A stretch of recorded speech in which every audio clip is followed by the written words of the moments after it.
ఎంత పూజ చేసినా రానివాడు కన్నీటి బొట్టు వెళ్లి ఆ చెరువులో ఇలా పడగానే కడుపులో ఇంత దుఃఖం నలుపుతున్నా, అమ్మా నీ గుండెలు విచ్ఛిన్నం చేస్తున్నా, గర్భశోకం కదా, కనుకున్న బిడ్డ వెళ్ళిపోయాడు. అమ్మా ఇప్పుడు కూడా శివపూజ మానకుండా ఇంత భక్తితో వచ్చి నన్నొక్క మాట కూడా అనకుండా నన్ను కూడా నీలోకి తీసేసుకోమని చెప్పావంటే ఇంకింతకంటే నాకేం కావాలని మహానుభావుడు ఎదురుగుండా వచ్చి ప్రత్యక్షమయ్యాట. ఒక్క మాట చెప్పి పూర్తి చేసేస్తాను.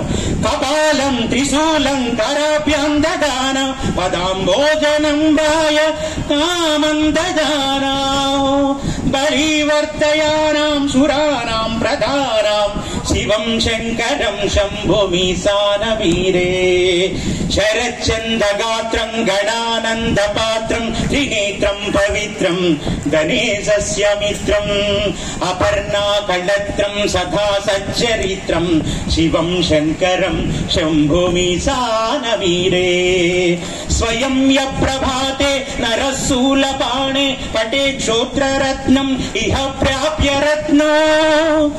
శివుణ్ణి ధ్యానిస్తే ఏమిస్తాడంటున్నారు తెలుసా? సుపుత్రం సుజానం సుమిత్రం కళత్రం విచిత్రైతమారాధ్య మోక్షం ప్రయాతి. శివుణ్ణి ధ్యానం చేస్తే ఏమొస్తుంది?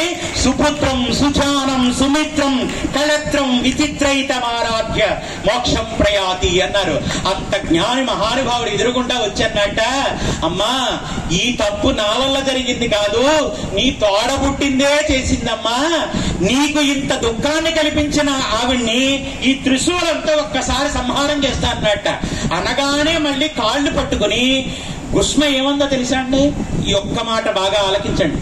శివజ్ఞానం అంటే ఏంటో తెలుస్తుంది. ఆ పాదం పట్టుకున్నదట, స్వామి కొన్ని కోట్ల జన్మల పాటు తపస్సు చేసిన కంటికి కనపడిని నువ్వు ఇవాళ ఈ కన్నీళ్ళకి కారణం అంటే నా కన్నీళ్ళకి కారణం తన భక్తుల యొక్క కన్నీళ్ళకి కారణమైనటువంటి వాళ్ళని నేను చంపేస్తానన్న స్థితికి ఇవాళ వచ్చేసావంటే, ఇవాళ ఈ కళ్ళతో నిన్ను చూడగలుగుతున్నానంటే స్వామి ఎవరి వల్ల ఈ జ్ఞానం అంతా నాకు వచ్చింది? ఎవరి వల్ల వచ్చింది? తను చేసింది మంచా చెడ్డ, నా మీద శత్రుత్వంతో చేసిందా, మంచిగా చేసిందా, ఇవన్నీ పక్కన పెట్టేస్తే ఈ జన్మలో చూస్తానో లేదో అనుకున్న నిన్ను నాకు దర్శనం ఇప్పించి చెడు చేసింది. కానీ దానివల్ల నాకు ఏం జరిగింది?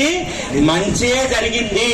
నిజమైన భక్తి మీలో ఉంటే అది గురుభక్తి గాని శివభక్తి గాని ఏ భక్తి అయినా ఆ గురితో మీరు నిలబడితే మీకు ఎంతమంది శత్రువులు మిమ్మల్ని ఏది చేద్దామనుకున్నా అది జరగదు.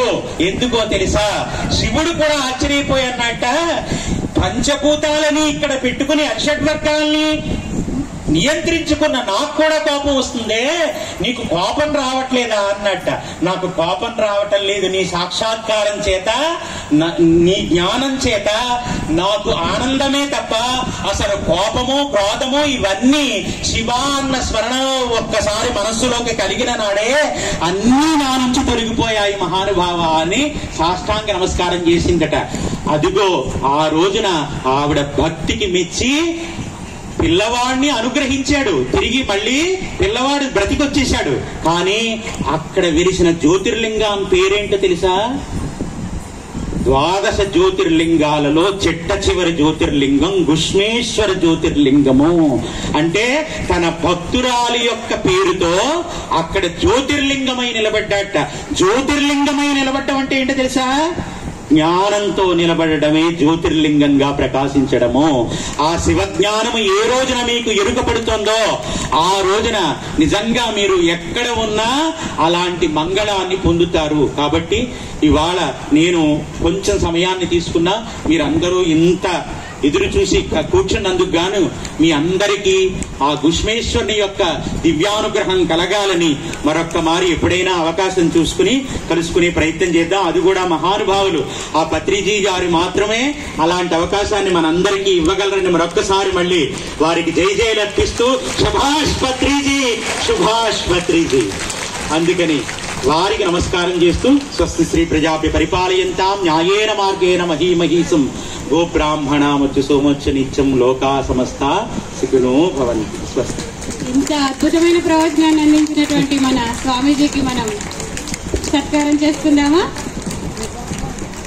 సాధన వలన ఎంత లాభం ఉందో ఎంతో అద్భుతంగా చెప్పారండి. సన్మానం మ్యూజిక్ ప్లీజ్.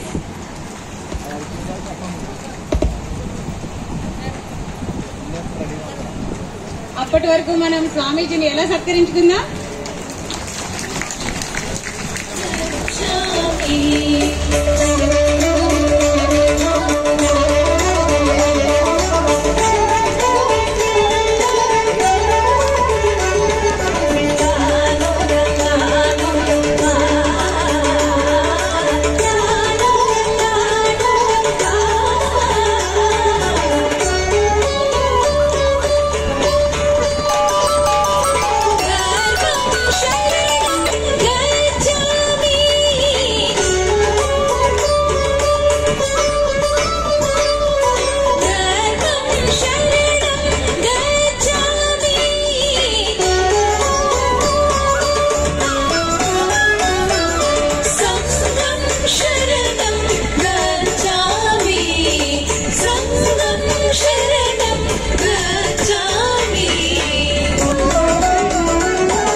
స్వామీజీ వారికి ఒక్కసారి లేచి నిలబడి మన కర్తాల ధ్వనులతో ఆయనకి హృదయపూర్వకంగా నమస్కారాలు తెలియచేసుకుందాం. ఎంత అద్భుతమైన జ్ఞానాన్ని మనకి ఇంతసేపు తన్మయత్వంలోకి తీసుకెళ్ళిపోయారు. నిజంగా అనపర్తిలో ఉండి ఇప్పటి వరకు మేము వెళ్ళలేకపోయేవే అనిపించింది స్వామీజీ గారి ప్రసంగాన్ని. ఒక పక్క చాగంటి కోటేశ్వరరావు గారు గుర్తొచ్చారు నాకు. అంత అద్భుతంగా ఎంత చాలా చాలా తన్మయత్వంలోకి తీసుకెళ్లారు. థ్యాంక్ యూ స్వామీజీ. మళ్ళా ఎప్పుడూ వస్తూ ఉండాలి, మాకు మీ ప్రసంగం ఇస్తూ ఉండాలి.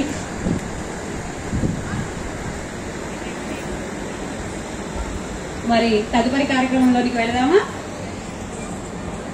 శ్రీ రాజరాజేశ్వరి కూచిపూడి నృత్య కళాశాల రాజమండ్రి నుంచి నాట్య గురువు హేమాద్రి నాగ జ్యోతి రమ్యాంబ గారు ఇప్పుడు